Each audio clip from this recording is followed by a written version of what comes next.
Hello, this is Jay Mitchell, and we are back for another episode of the Libertarian Uncensored podcast, going over all the posts on the Libertarian Uncensored subreddit. Let's get right into it. So first we have, it's not tyranny, it's just enforcing the law, posted by CDN history student. That looks like a screenshot of a tweet from Dylan Ullman, who tweeted, "It's not tyranny, it's just enforcing the law is a meaningless statement. Every tyrant in history has used the same justification. Laws can be tyrannical. To suggest otherwise is an admission of historical illiteracy and moral abdication. Obedience to law proves nothing except that coercion works." And I would agree with that. Just because something's a law doesn't mean it's inherently correct. It's like what happened to Anne Frank and the Jews in Nazi Germany was 100% legal, even if it's not moral, because a lot of people confuse legality with morality. Just because something's a law doesn't mean it's going to be morally correct. And that's ultimately, the law is simply whatever those in power say it is. That kind of reminds me of a tweet from Michael Mouse recently that said as much after Trump got elected. He said that Trump realizes that the law is pretty much whatever those in positions of authority say it is. And, that's very much the truth.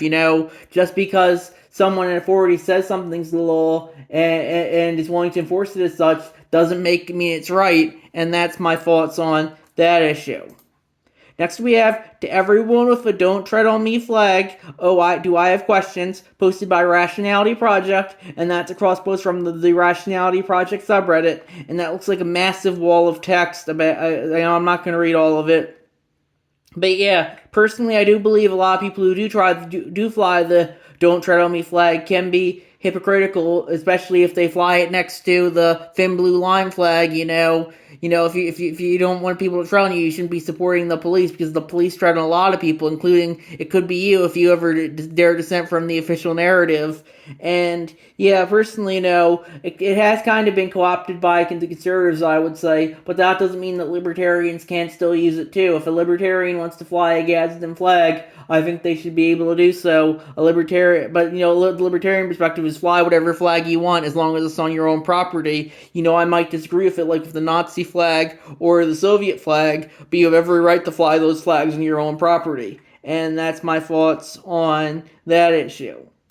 Next we have, ICE places ankle monitor on Maryland woman who provided a U.S. birth certificate from WashingtonPost.com, posted by CH4Locks. And yeah, personally, I think that the ICE shouldn't be doing that, but ICE has the legal monopoly on the use of force, just like all the other government agencies justify whatever they feel like, and oftentimes there's nothing you can do about it. And that's my thoughts on that issue.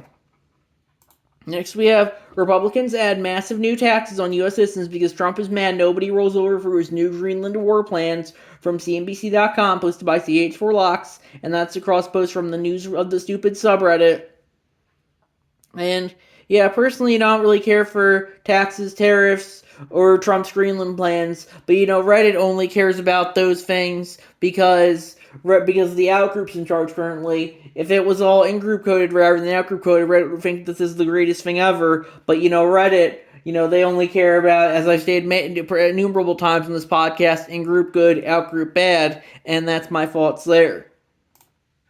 Next we have the Dream Team presidential ticket, Jon Stewart as president, posted by What About the 90s, and they added, now that the genie's out of the bottle and Americans want celebrities in politics, would you want Jon Stewart to run for president? Who would be the perfect VP? I'd say Jesse Ventura, LOL, get both the Dems and the Libertarians. And yeah, personally, I think Jon Stewart, I don't think he's a libertarian.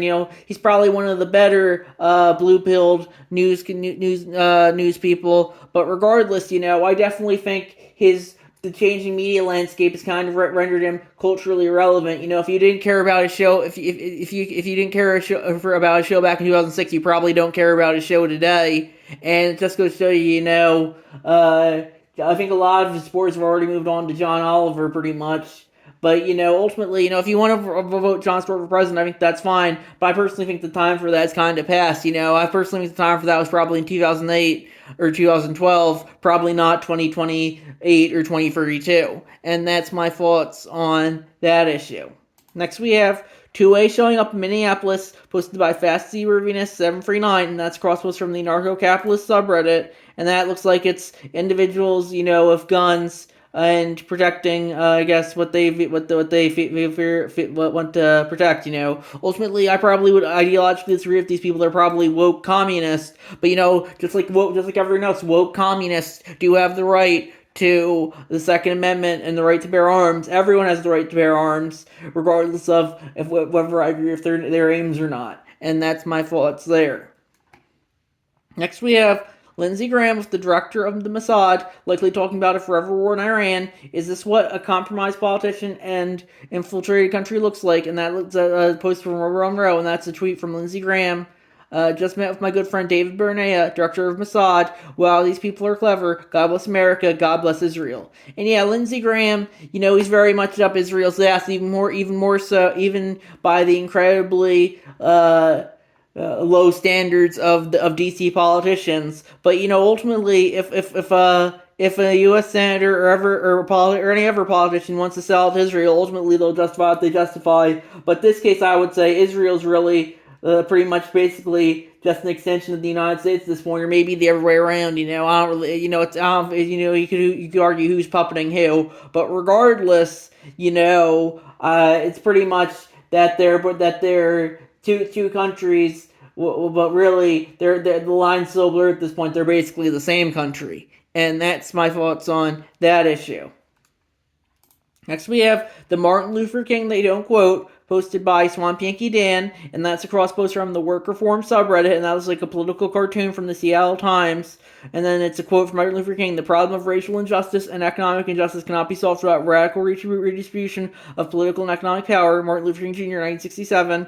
And then the rich people person looking at it says, "Personally, I prefer his platitudes that are about everyone being nice to each other." And yeah, MLK was kind of a race communist. But economically, I personally disagree very much with him economically. But with that being said, I do think, he did have some nice social takes about ending racism. But regardless, celebrate him for whatever reason you want, or don't celebrate him, or actively think he's the devil. I don't really care. Ultimately, the libertarian position is, celebrate whoever you want to on any given day. And if you want to celebrate MLK on MLK Day or any other day, celebrate whatever you feel like. But ultimately, the man, I would say he was kind of a social libertarian-esque, but definitely not an economic libertarian. And that's my thoughts on that issue.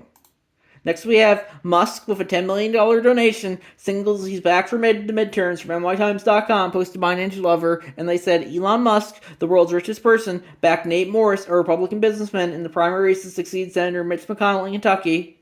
And yeah, personally, if Musk wants to donate his money to Republican politicians, I think he should be able to. But if New York Times and Reddit want to call him out for that, I think they should be able to. Justify doing whatever you want and saying whatever you want. I think it's interesting though. Reddit, they say, oh, we support freedom of speech, but they say, oh, we can't let billionaires donate however much money they want in politics, even though money is inherently speech. It's very much why Reddit's hypocritical when it comes to a lot of the stuff like Citizens United. They say, oh, Citizens United should be overturned.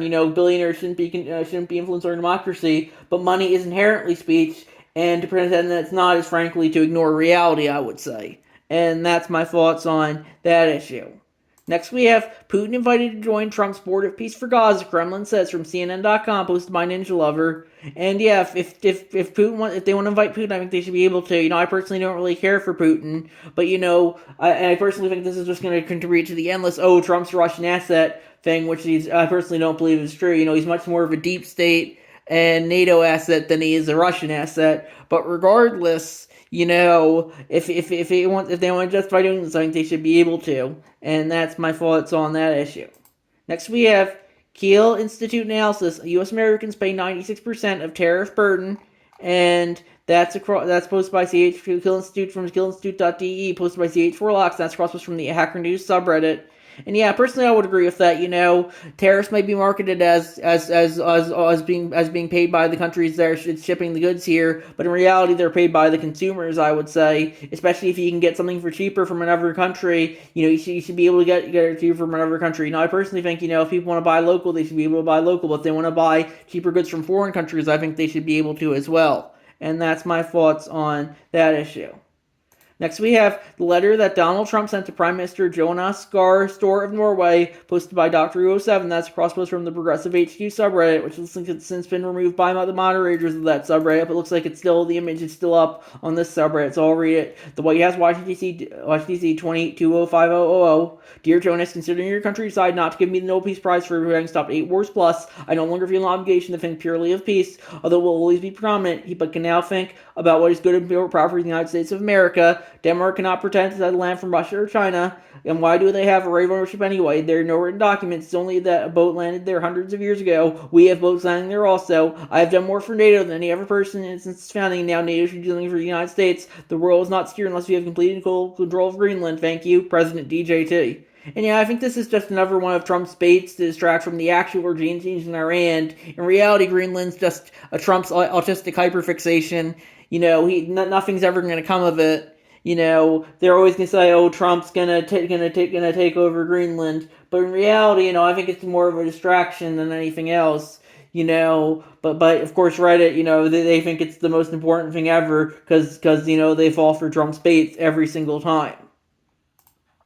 Next, we have modern iterations of the Black Panther Party, particularly in Philadelphia, have engaged in training and mobilization for armed community defense against ICE, hosted by Donald Key, and that's cross-post from the Underreported News subreddit. And that looks like a tweet from Adam Cochran, who quote tweeted, the leading reporter tweeted, Black Panthers are trained to protect their community from ICE, and they replied, you're going to hear a lot of MAGA suddenly deeply worried about gun control, laughing face emoji. And yeah, personally, just like other woke communists, I don't really care for the Black Panthers. I think they're a Marxist, identitarian group. But regardless, they still have the rights to the Second Amendment rights, just like everyone else. If they want to use them, I think they should be able to. And that's my thoughts on that issue. Next, we have Pentagon taking over Stars and Stripes to eliminate woke distractions from thehill.com, posted by Tom13. And they added, the Pentagon announced Thursday will take editorial control of the independent military newspaper Stars and Stripes to refocus coverage on warfighting and remove woke distractions. And yeah, personally, I don't really care for the government-controlled media, but, ultimately, Stars and Stripes is published by the U.S. Army anyway, so if the Pentagon wants to take direct control over it, ultimately they have the authority to do so. I personally don't really care for any government media, and even if it's, in a lot of cases, even private media is indirectly government control, like the New York Times or any of the alphabet channels like ABC, CBS, NBC, they're all pretty much de facto government controlled. And it was show you that big media and big government are oftentimes one and the same. And that's my thoughts on that issue. And I think we're going to wrap it up there. I'll see you guys in the next episode. Bye.